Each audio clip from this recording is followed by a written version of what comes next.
Rodrigo Garro passeia dentro de campo e Corinthians vence o Vasco por 3-1 dentro de casa na 35ª rodada do Campeonato Brasileiro. 3-1, gols de Gustavo Henrique, 2 de Rodrigo Garro. E o Corinthians chega à 6ª vitória seguida, embaladíssimo no Campeonato Brasileiro. Atropela o Vasco dentro de casa e se mantém cada vez mais vivo por uma vaga na Libertadores do ano que vem, de 2025. Vamos falar sobre isso, sobre favoritismo, sobre o show do Garro, sobre provocações que envolviam o Corinthians e Vasco, e o Corinthians consegue dar o troco, né? E o Corinthians se colocando aí na 8ª colocação no campeonato, 9ª colocação no Campeonato Brasileiro, né? Mesma pontuação do 8º e do 7º colocado na briga por Libertadores no ano que vem. Então já vai deixando o seu like, se inscrevendo no canal e me seguindo nas redes sociais. Bom, sobre o jogo, o Corinthians demorou a fazer o gol, tá? Demorou a fazer o primeiro gol. Isso que fez o primeiro gol aos 11. E o Corinthians começou o jogo atropelando o Vasco. Teve chance com o próprio Rodrigo Garro, que perdeu um lance de cabeça. Mas estava só o Corinthians jogando, só o Corinthians dentro de campo e o Vasco só se defendendo. E nem se defendendo bem tava. Né? Nem se defendendo bem tava. O gol demorou a sair, mas saiu aos 11.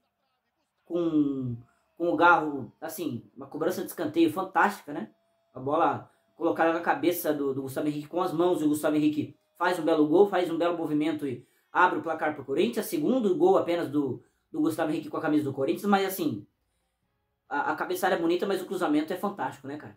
É teleguiado. Procura o Gustavo Henrique, que é um cara alto, que tem que ser exigido de cabeça assim, tem que ser procurado na bola parada assim. Mas que o Garro aí coloca com uma maestria e faz a diferença, assim. Claro que o gol foi do Gustavo Henrique, mas sei lá, 60 pro Garro, 40 pro Gustavo Henrique.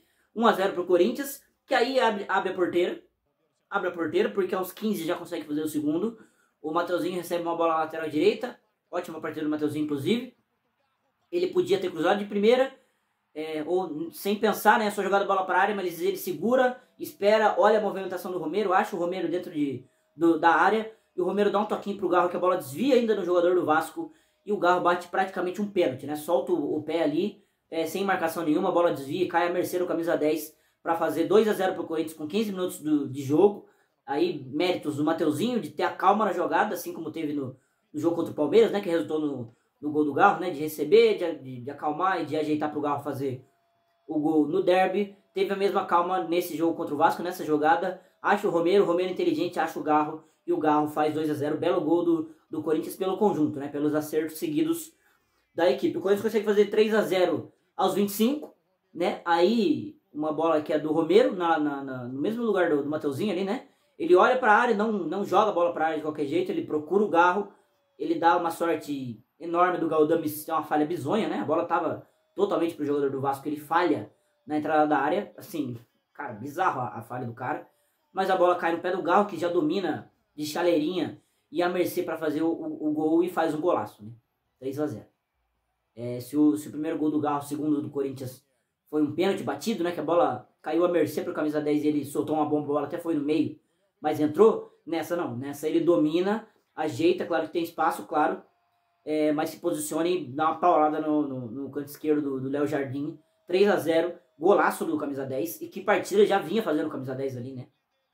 O Garro já estava com 2 gols e uma assistência. E o Corinthians termina o primeiro tempo podendo fazer 3, 4, 5. Fez 3, na verdade, né? Mas poderia ter feito 4 e 5. Perdeu algumas chances. No segundo tempo, o Corinthians dá uma tirada do pé, né? Mesmo com as mudanças que demoraram a vir. O Corinthians tira um pouco o pé. Tem algumas chances, sim, que poderia ter aumentado o placar, com o próprio Thales Magno, com o Romero também, que recebeu uma linda bola do Garro.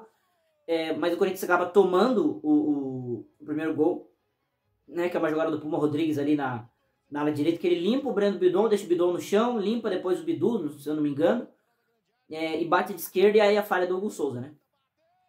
Falha clara ali do goleiro corintiano, que dá uma sorte imensa, tá? Porque sorte, né? É a sorte do goleiro bom, o Hugo Souza. Porque quando ele falhou contra o Juventude, o Corinthians classificou na Copa do Brasil. Ele falhou no jogo de ida. Ele falhou contra o Vitória, né, fora de casa, agora recentemente no Brasileirão. Penúltimo jogo do Corinthians, eu acho, antes desse jogo, né? Que ele falha, ele entrega o gol no pé do Vitória. E o Vitória faz o gol, mas o Corinthians ganha o jogo de 2-1. E agora ele falha de novo.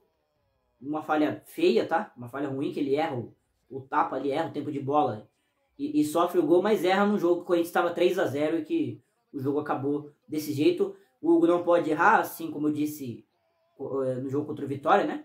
Que ele se recupere logo, que ele no próximo jogo não cometa esse tipo de falha, nos próximos jogos, né? Mas que ele tenha a sorte de ser num jogo que o Corinthians vence, então a falha vai passar um pouco menos passa a ser menos grave por não ter definido tanto no resultado, né? Mas o Corinthians toma 3-1, mas mesmo assim, fecha o jogo, vence a partida, 6ª vitória consecutiva do Corinthians, atropela o Vasco dentro de casa, show do Garro, do time titular, cara, é difícil falar de alguém, eu falei do Hugo Souza agora, que ele falhou, né, foi preponderante para o grosso sofrido do Corinthians, o Vasco não fazia gol, mó cota, né, e o Hugo Souza dava um gol de presente pros caras, mas de resto, cara, todo mundo muito bem, o Mateuzinho fez uma excelente partida, o Bidu foi bem, a zaga eu gostei mais uma vez, o Ramalho teve chance de fazer um gol de cabeça também, o Gustavo Henrique fez o dele, né, do meio pra frente, o Ranieri bem, até tomou o lugar do Martínez aparentemente, né, que nem veio a entrar. O Bidon e o Carrillo fizeram um grande jogo cada um, os dois, muito bem.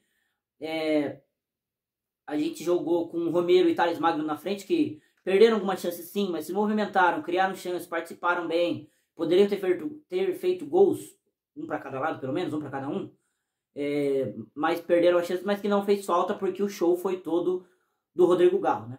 Jogador 10 da partida, camisa 10, nota 10, tudo 10 pro Garro, uma assistência e 2 gols, definindo num jogo que o Corinthians estava sem Memphis Depay e sem Yuri Alberto, né? O Memphis suspenso, o Yuri machucado, a tendência é que o Memphis vai voltar, óbvio, né? Porque a suspensão para o próximo jogo contra o Criciúma, o Yuri Alberto ainda não se tem certeza, mas acho que volta, e mesmo assim, num confronto tão direto contra o Vasco dentro de casa por Libertadores, sem Yuri, sem Memphis, o Garro pega a bola debaixo do braço e decide o jogo, né? Decide o jogo, porque assistência é um presente para o Gustavo Henrique, e depois os 2 gols, o segundo um golaço. Que partida do Garro mais uma vez, é o melhor jogador do Corinthians na temporada, né? É o melhor jogador do Corinthians na temporada. O Memphis está muito bem, chegou muito bem, o Yuri está fazendo gol, jogo atrás de jogo, mas desde quando o Corinthians não tinha um time no ano, o Rodrigo Garro jogou sozinho, né? E aí com o Corinthians crescendo também em peças, em companheiros pro Garro, até o Yuri melhorando de produção, para você ver a diferença que faz o camisa 10 no campeonato, no Corinthians, briga para ser uma das melhores contratações do Brasil no ano. Ele chega a 9 gols no Campeonato Brasileiro, apenas 3 atrás do Estevão, 2 atrás do Yuri, né? E é um camisa 10, não é um finalizador, né? E mesmo assim está sendo goleador nesse Campeonato Brasileiro. Que partida, que passeio do Rodrigo Garro. No jogo de ida do turno, a torcida do Vasco gritou que a gente ia jogar a Série B, né? Arerê, o Corinthians vai jogar a Série B. Na derrota do Corinthians pro Vasco por 2-0 em São Januário, gol do Piton e do Galdame, se não me engano, né, de falta. Mas o primeiro gol do Piton foi praticamente que decidiu o jogo. A torcida deles gritou que a gente ia cair, e no fim quem caiu foi o técnico deles, né? O Paiva foi demitido depois do jogo. É um cara que estava merecendo ser demitido, é um cara que estava merecendo cair na equipe do Vasco. E a reviravolta do futebol, a reviravolta do mundo, né? O Vasco cantou que o Corinthians ia cair, o Corinthians não vai cair, como derrubou o técnico deles e passou o próprio Vasco na tabela, na briga por Libertadores. O Vasco tem que estar feliz de não estar brigando por não cair nesse ano, né? Foi além das expectativas até, mas o limite chegou, e principalmente com esse atropelo do Corinthians, eles perceberam aonde eles têm que estar, onde é o lugar do Vasco, né? Mais calma, né? Mais calma nessa hora. Enfim, o Corinthians abre 4 pontos do próprio Vasco no Campeonato Brasileiro, né? Vai para 47, deixa o Vasco com 43. Vai a 47, fica em 9º, mas encosta em 8º e 7º colocados Bahia e Cruzeiro, que também estão com 37 pontos. O Bahia empatou com o Atlético Paranaense, estava perdendo em casa, fez o gol no finalzinho, 1-1, né? E o Cruzeiro ainda vai jogar nessa rodada contra o Grêmio, acho que na quarta-feira, se eu não me engano. O Corinthians tem que secar o Cruzeiro nesse quesito. Por enquanto, o Brasileirão é G7, né? Por conta do título do Flamengo na Copa do Brasil. Se o Botafogo ganhar a Libertadores, virará G8, que é melhor para o Corinthians. Mas o Corinthians está muito mais embalado e está muito melhor do que os seus adversários ali, né? O próprio Vasco, até por esse atropelo. O Cruzeiro, a gente atropelou no feriado. Time reserva e tudo mais, mas a gente viu que o Cruzeiro tomou um apavoro do Racing na final da Sula no sábado, né? Então também não é um time que está confiante ali. O Bahia também, né? Apesar desse gol no final contra o Atlético Paranaense, era um jogo para sair com 3 pontos, os caras não saíram, saíram com 1.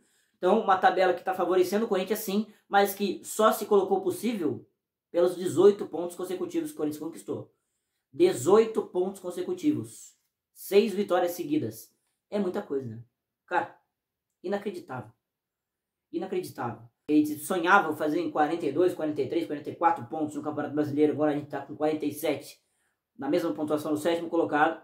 O Corinthians vai terminar o Brasileirão na primeira parte da tabela. Aí vai depender de si mesmo para ficar entre o G7 ou G8, brigando aí por uma vaga na Libertadores, que seria uma campanha histórica, né, para um time que passou 20 rodadas na zona de rebaixamento. Mas quero saber a sua opinião sobre essa partida, sobre essa vitória. Show do Garro, passeio do camisa 10, né? E o Corinthians passa o Vasco na tabela, encosta em Cruzeiro, encosta em Bahia e chega com o pé na porta por essa briga por Libertadores pro ano que vem. Deixe aí nos comentários os seus achismos dessa partida, dessa vitória, dessa 6ª vitória seguida do Corinthians, e também deixe um like nesse vídeo. Até o próximo.